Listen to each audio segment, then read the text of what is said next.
Welcome back to my channel ஜிம் காட்டி. இன்றைக்கி வந்து ஒரு சூப்பரான தகவல் தான் நம்மளோட சேனலில் வந்து பார்க்க போகிறோம். கவர்மெண்ட் பிளாக் லிஸ்ட் சிஸ்டம்ஸ் வந்து எக்ஸ்பிளைன்ட். பிளாக் லிஸ்ட் ஆனால் என்ன ஆகும் அப்படிங்கிறத பற்றி தான் இதில் வந்து பார்க்க போகிறோம். வணக்கம் நண்பர்களே. லோன் வந்து ரிஜெக்ட் ஆகுது, ஸ்கீம் வந்து அப்ளை பண்ண முடியல, பேங்க் அக்கௌண்ட் ஃப்ரீஸ், இப்படி நிறைய பேருக்கு ப்ராப்ளம் வருது. ஆனால் உண்மையான ரீசன் வந்து தெரியாமல் சிஸ்டமை வந்து ப்ளேம் பண்ணிகிட்டே இருக்காங்க. உண்மையாக வந்து அது என்னது அப்படின்னா, கவர்மெண்ட் பிளாக் லிஸ்ட், அப்புறம் வந்து ஃப்ளாக்டு ரெக்கார்ட்ஸ் அப்படின்னா ஒரு சிஸ்டம் இருக்குது. இந்த வீடியோவில் வந்து கவர்மெண்ட் பிளாக் லிஸ்ட்னா என்ன, எத்தனை டைப் பிளாக் லிஸ்ட் இருக்குது, யாரெல்லாம் வந்து பிளாக் லிஸ்ட் ஆகுறாங்க, பிளாக் லிஸ்ட் ஆனால் ப்ராக்டிக்கலாக வந்து ப்ராப்ளம்ஸ் வருமா, சேஃபாக இருக்க என்ன செய்யணும் அப்படின்றது தான் இந்த எக்ஸாம்பிளோட எக்ஸ்பிளைன் பண்ணுறேன். வீடியோ ஸ்கிப் பண்ணாமல் வந்து பாருங்கள். முதல்ல ஒரு கன்ஃபியூஷனை வந்து நான் கிளியர் பண்ணுறேன்.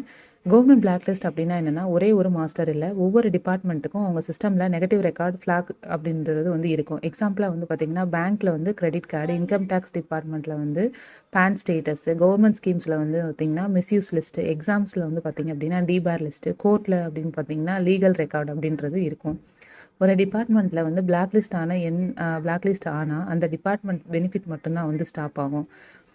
இப்படி வந்து பிளாக் லிஸ்ட் ஆகிறோம் அப்படிங்கிறது இதில் பார்க்கலாம். இஎம்ஐ வந்து பார்த்திங்க அப்படின்னா டைமுக்கு பே பண்ணாமல் விட்டீங்க அப்படின்னா, கிரெடிட் கார்டு வந்து டியூஸை வந்து இக்னோர் பண்ணீங்க அப்படின்னா, அதுக்கப்புறம் வந்து பார்த்திங்கன்னா இந்த மாதிரி தவறுகள் பண்ணும்போது என்ன நடக்கும் அப்படின்னா, கிரெடிட் ஸ்கோர் வந்து 750 500 ஆகும். நியூ லோன் ஏதாவது அப்ளை பண்ணிங்கன்னா ரிஜெக்ட் ஆகும், கிரெடிட் கார்டும் கேன்சல் ஆயிரும். இஎம்ஐக்கு வந்து பார்த்திங்கன்னா அதிக இன்ட்ரெஸ்ட்டில் தான் உங்களுக்கு வந்து கிடைக்கும். இதுதான் வந்து பேங்க்கில் இருக்கக்கூடிய பிளாக் லிஸ்ட்டு. சிவில் ப்ராப்ளம் உங்களால் இதனால் வரலாம். இது வந்து கவர்மெண்ட் ரெக்கார்டில் இல்லை, ஆனால் வந்து கவர்மெண்ட் லிங்க்டு பேங்க்ஸில் வந்து இது வந்து யூஸ் பண்ணுவாங்க. எப்படி வந்து பிளாக் லிஸ்ட் ஆகிறோம் அப்படின்னா, ஃபேக்காக வந்து நீங்கள் வந்து இன்கம் சர்டிஃபிகேட் வந்து சப்மிட் பண்ணுறது, அதுக்கப்புறம் வந்து ராங்காக வந்து ஃபேமிலி டீட்டெயில்ஸ் வந்து கொடுக்குறது, டபுள் பெனிஃபிட்டில் இருக்கிறோம் அப்படின்றக்காக 2 ரேஷன் கார்டு வச்சுருக்கிறது, அப்புறம் இன்எலிஜிபிள் ஸ்கீம்ஸ்லாம் வந்து நீங்கள் வந்து உங்களுக்கு எலிஜிபிளே இருக்க மாட்டீங்க, அதை வந்து மிஸ்யூஸ் பண்ணுறது, ஃப்ரீ ஸ்கீம்ஸ்க்கு வந்து எலிஜிபிள் இல்லாமல் ஃபேக் அக்கௌண்ட்டை யூஸ் பண்ணணும் அப்படின்னு சொல்லி பண்ணிங்கன்னா சிஸ்டம் வந்து கண்டிப்பாக வந்து உங்களை வந்து டிடெக்ட் பண்ணிடும். இதோட நான் வந்து சொல்கிறேன் உங்களுக்கு. ஒரு நபர் வந்து லோன் வந்து இஎம்ஐ 6 மாதம் வந்து பே பண்ணலை, சிவில் ஸ்கோர் வந்து டவுன் ஆகும். அதுக்கப்புறம் வந்து கவர்மெண்ட் பேங்க்கில் லோன் வந்து ரிஜெக்ட் ஆகும். அவருக்கு கவர்மெண்ட்டில் வந்து பார்த்திங்கன்னா பிளாக் லிஸ்ட்டுன்னு தோணுச்சுன்னா, ஆனால் உண்மை என்னென்னா பேங்க்கோட கிரெடிட் ரெக்கார்டு வந்து இஷ்யூஸ் இருக்கும். இஎம்ஐ கிளியர் பண்ணி 6 to 8 மாதம் வந்து எடுத்தீங்க அப்படின்னா லோனுக்கு வந்து எலிஜிபிலிட்டி வந்து நார்மல் ஆகிடுச்சு. இது வந்து பார்த்திங்கன்னா பிளாக் லிஸ்ட்டில் வந்து பேனிக் ஆக வேண்டாம். எக்ஸாக்டாக வந்து ரீசன் வந்து கண்டுபிடிச்சி நீங்கள் வந்து சொல்யூஷன் வந்து கண்டிப்பாக இருக்குது. பிளாக் லிஸ்ட்டில் வந்து ஒரு வேளை உங்களுக்கு டவுட் வந்துச்சு அப்படின்னா, இந்த ஆர்டரில் வந்து நீங்கள் வந்து செக் பண்ணி பாருங்கள். ஃபஸ்ட்டில் வந்து பேங்க்கில் சிவில் லோன் ஸ்டேட்டஸ் செக் பண்ணுங்கள், அப்புறம் வந்து பேனோட ஸ்டேட்டஸ் செக் பண்ணுங்கள், ஸ்கீம் ரிஜெக்ஷன் ஏதாவது ஆயிருக்கா அந்த மாதிரி வந்து பாருங்கள் ஆஃபீஸில், அப்படி இல்லைன்னா போர்ட்டலில்.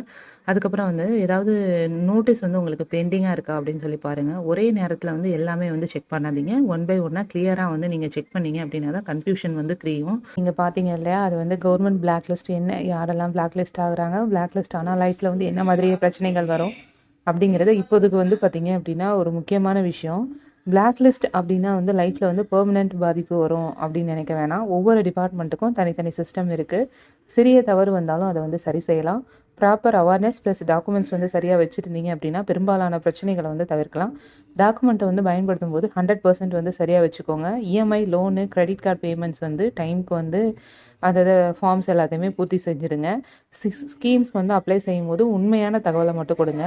நோட்ஸ் வந்துச்சு அப்படின்னா மறக்காமல் வந்து பதிலளிங்க. அதுக்கப்புறம் வந்து பார்த்திங்க அப்படின்னா பேன், ஆதார், அப்புறம் வந்து பேங்க் டீட்டெயில்ஸ் வந்து அப்டேட் பண்ணுங்கள். இந்த சின்ன ப்ரிகாஷன்ஸ்களை வந்து பின்பற்றினீங்கன்னா பிளாக் லிஸ்ட் தொடர்பான பிரச்சனைகள் வந்து பெரும்பாலும் வந்து தவிர்க்கலாம். அது மட்டும் இல்லை அப்படின்னா நீங்கள் இந்த பிளாக் லிஸ்ட்லேருந்து வெளியவும் வந்துடலாம். லைக் பண்ணுங்கள். வீடியோ வந்து உங்களுக்கு பயனாக இருந்துச்சுன்னா ஷேர் பண்ணுங்கள். ஃபேமிலி அண்ட் ஃப்ரெண்ட்ஸுக்கு வந்து அவேர்னஸ் வரும். கமெண்ட் பண்ணுங்கள். டவுட்ஸு ஏதாவது ரியல் லைஃப் எக்ஸ்பீரியன்ஸ் இருந்துச்சுன்னா கண்டிப்பாக வந்து சொல்லுங்கள். சப்ஸ்கிரைப், அப்புறம் ஹிட் வந்து ஃப்யூச்சர் வீடியோஸ் முதல்ல வந்து பார்க்குறதுக்காக கிளிக் பண்ணி வச்சுக்கோங்க. ரொம்ப நன்றி நண்பர்களே.